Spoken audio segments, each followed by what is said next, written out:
The next and the last classification of signals that we will look at is energy and power signals. For a continuous time signal, x of t, the energy of the signal is defined as integration minus infinity to infinity mod x of t square dt, whereas the power is defined as limit t tends to infinity 1 by t integral over 1t mod x of t square dt. Similarly, for a discrete time signal,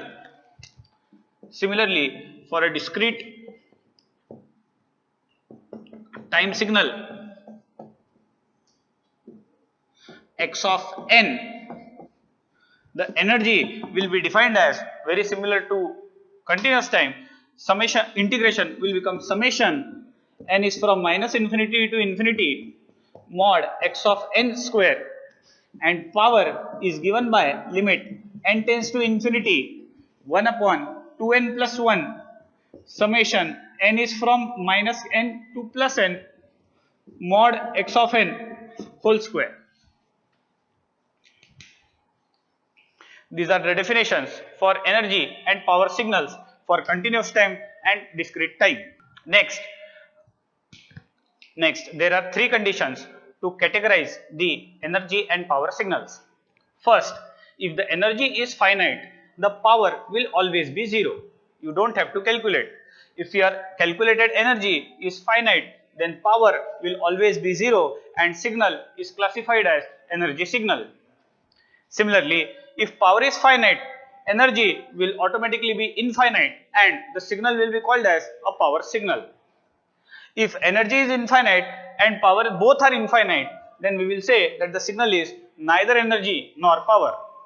So depending on whether energy is finite, power is finite, or both are infinite, we can classify the signal as energy signal or power signal or neither energy nor power signal. We will take examples to explain.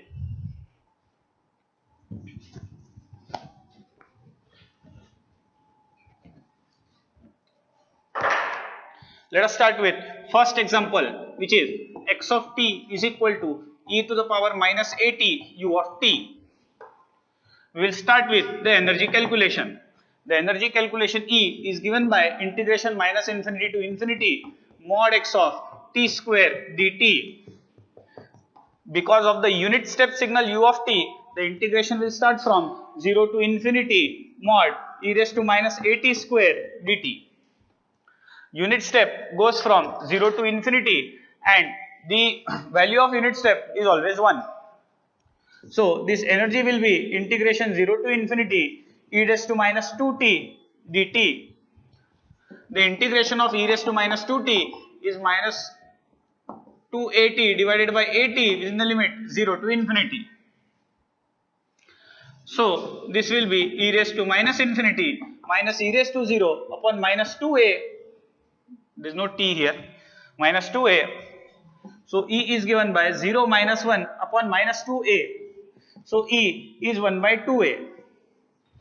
I will say since energy is finite, this signal is an energy signal. Since energy is finite for the given signal, this signal is nothing but an energy signal. Second signal that we are looking at is A cos omega naught t. As we all know that cosine is a periodic signal. Since cosine is a periodic signal, we will always calculate power first. Please make a special note that all periodic signals are power signals. I would repeat, all periodic signals are power signals, but all power signals are not periodic. All power signals are not periodic. But when you see a periodic signal, you should always calculate power first. So in case of cosine, I will start with the power. The power is given by limit t tends to infinity 1 by t integral over 1 period mod x of t square dt. So this can be calculated as limit t tends to infinity 1 by t integral 0 to t. This will be a square cos square omega naught t dt. So a square can be taken outside. So this will become a square by capital T integration 0 to t. Then cos square theta can be written as 1 minus cos 2 omega naught t whole divided by 2 dt. Now if you observe, this power is limit t tends to infinity a square by 2t. So this 2 can also be taken outside. 2t, we have two integrals, integration 0 to capital T dt minus integration 0 to t cos twice omega naught t dt. Now integration of cos or sine over one period is 0. Since this is integration of cos or sine over one period, this is the integration of cos over one period, it is 0. Similarly, integration of sine over one period is also 0. Therefore, the power comes out to be limit t tends to infinity a square divided by 2t into t, which is going from 0 to capital T. Therefore, the power comes out to be limit t tends to infinity a square by 2t into capital T. So power is a square by 2. And since power is coming out to be finite, we can classify this signal as power signal. We can classify this signal as power signal.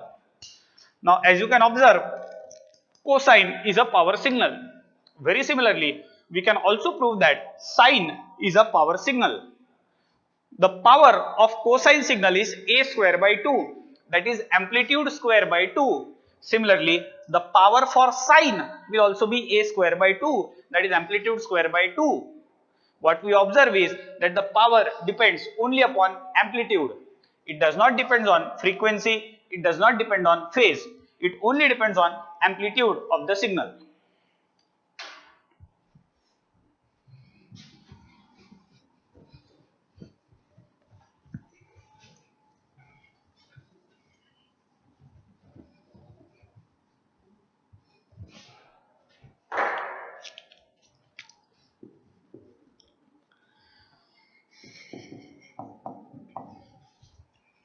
Third example is a unit ramp t into u of t.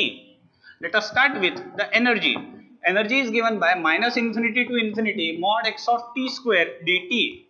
So the energy will be integration 0 to infinity mod t square dt.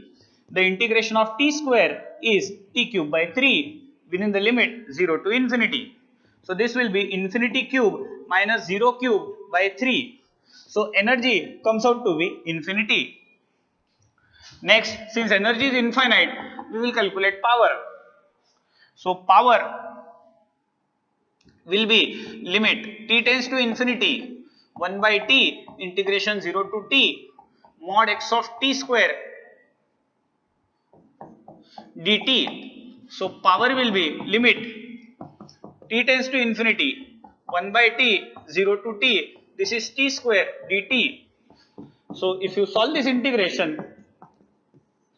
this will come out to be capital T cube by 3. So power is limit t tends to infinity, we get t square by 3. But t is going to infinity, therefore t square will also go to infinity and hence power is infinity. Now if you observe, energy is infinity, power is infinity. Since both the quantities are infinity, we will categorize this signal as neither energy nor power signal. We will categorize this signal as neither energy nor power signal.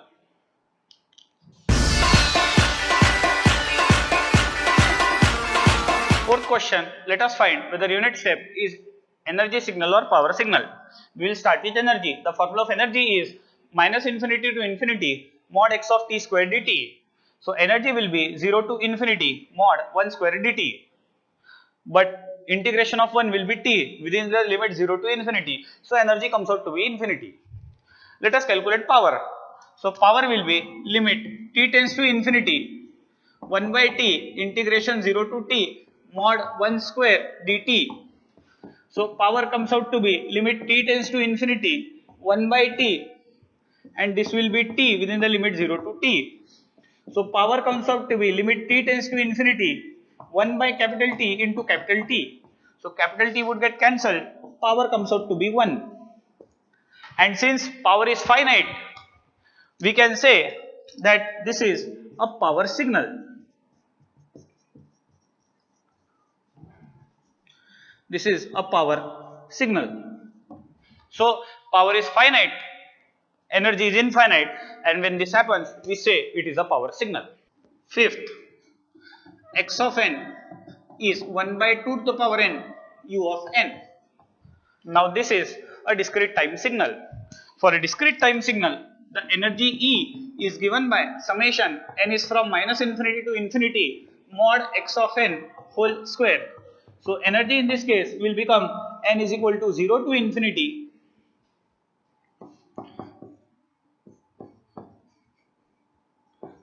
mod 1 by 2 square, mod 1 by 2 to the power n square. So energy will be summation n is from 0 to infinity 1 by 2 square can be written as 1 by 4 to the power n. Now there is a formula, but summation n is equal to 0 to infinity alpha to the power n, this is 1 upon 1 minus alpha provided mod alpha is less than 1. If you compare these two, alpha is 1 by 4. Since alpha 1 by 4 is less than 1, we can use this formula. So energy will become 1 upon 1 minus 1 by 4. So energy will be equal to 4 by 3. Since energy is finite, this can be called as an energy signal. Since energy is finite, this can be called as an energy signal. Sixth, 2 into e raised to j3n. So next question is 2 into e to the power j3n. Again, if you observe, this is a discrete time signal. Now x of n is 2 into e raised to j3n. E raised to j3n can be written as cos 3n plus j sin 3n. What will be magnitude of x of n? Mod x of n. Mod x of n will be 2 into under root of cos square 3n plus sin square 3n. So mod x of n comes out to be 2. So mod x of n whole square will come out to be 4. We first start with the energy calculation, which is minus infinity to infinity mod x of n whole square. As we know, mod x of n square is 4. Now summation means addition, and 4 is added with itself infinite times. Since 4 is added with itself infinite times, energy is infinity. When energy comes out to be infinity, we do the power calculation. So power is calculated by limit n tends to infinity 1 upon 2n plus 1 summation n is from minus capital N to plus capital N mod x of n whole square. So power comes out to be limit n tends to infinity 1 upon 2n plus 1. This is summation n is from minus n to n 4.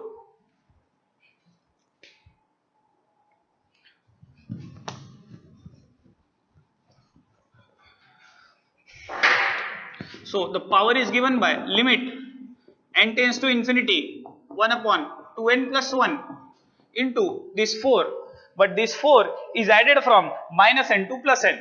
The addition from minus n to plus n will be 2n plus 1 times. So the 2n plus 1 gets cancelled, so power comes out to be 4. And since power is finite, this is called as a power signal. Like this, you can solve and classify whether a signal is energy signal or power signal.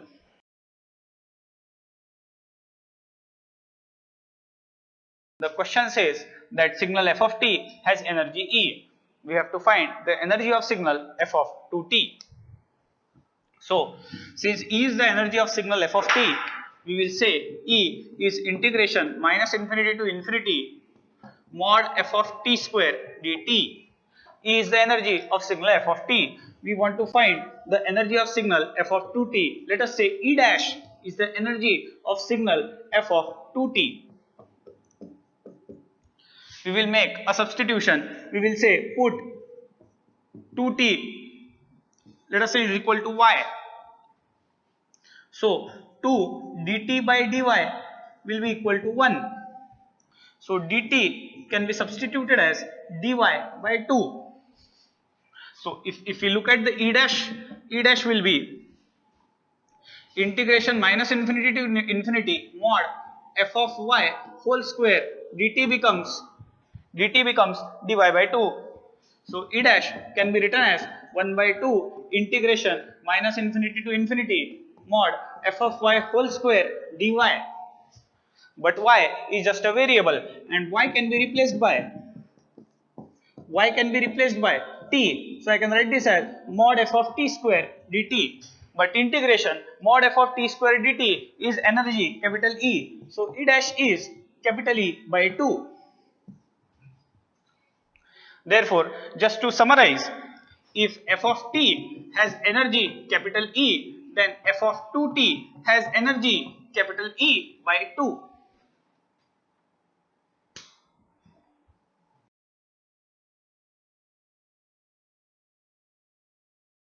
Next question, in which a discrete time complex signal is given to us. This arrow indicates n is equal to 0. So value to the left hand side of the arrow is n is equal to minus 1. Value to the right hand side of the arrow is n is equal to 1. In this question, they are asking us to find out the conjugate antisymmetric part.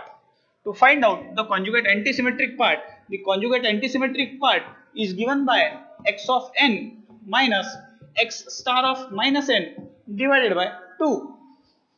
We already know this is x of n.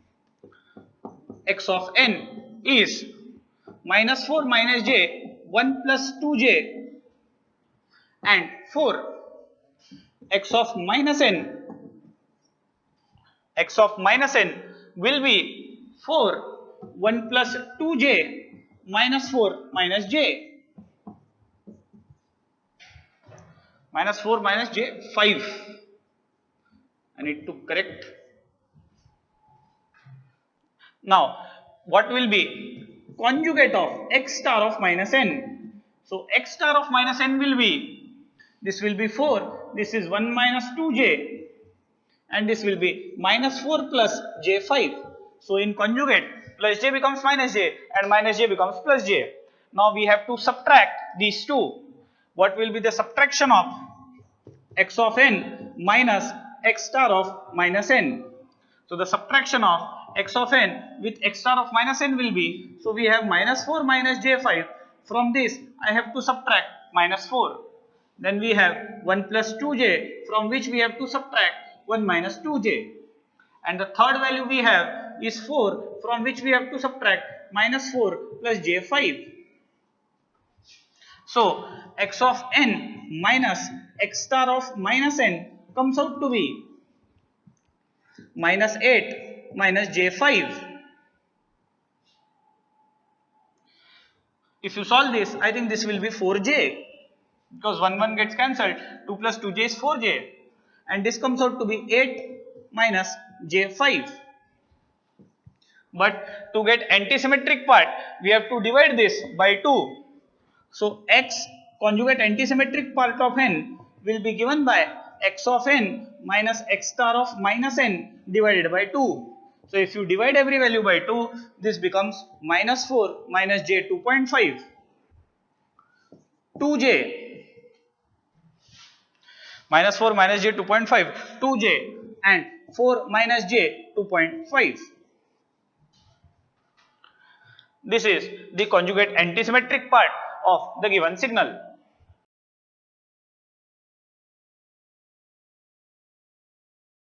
We have to find the even and odd part of unit step signal u of t.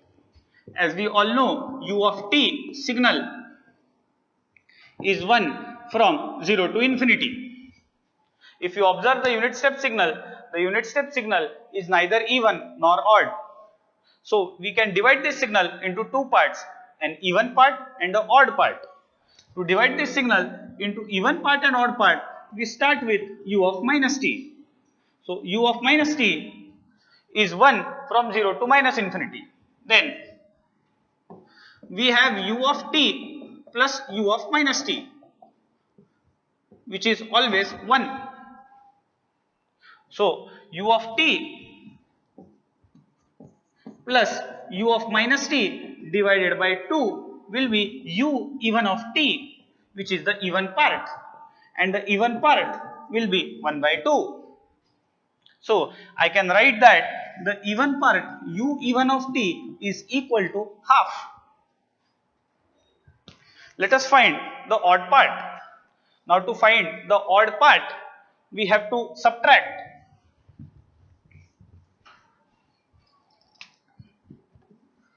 We have to subtract u of t from u of minus t. So this is 1 and this is minus 1. And then because why we get minus 1 is u of minus t is multiplied by minus 1. If you multiply u of minus t by minus 1, plus 1 becomes minus 1. If you divide u of t minus u of minus t divided by 2, this becomes the odd part. And this odd part, this is 1 by 2 and this is minus 1 by 2. This is the odd part of the signal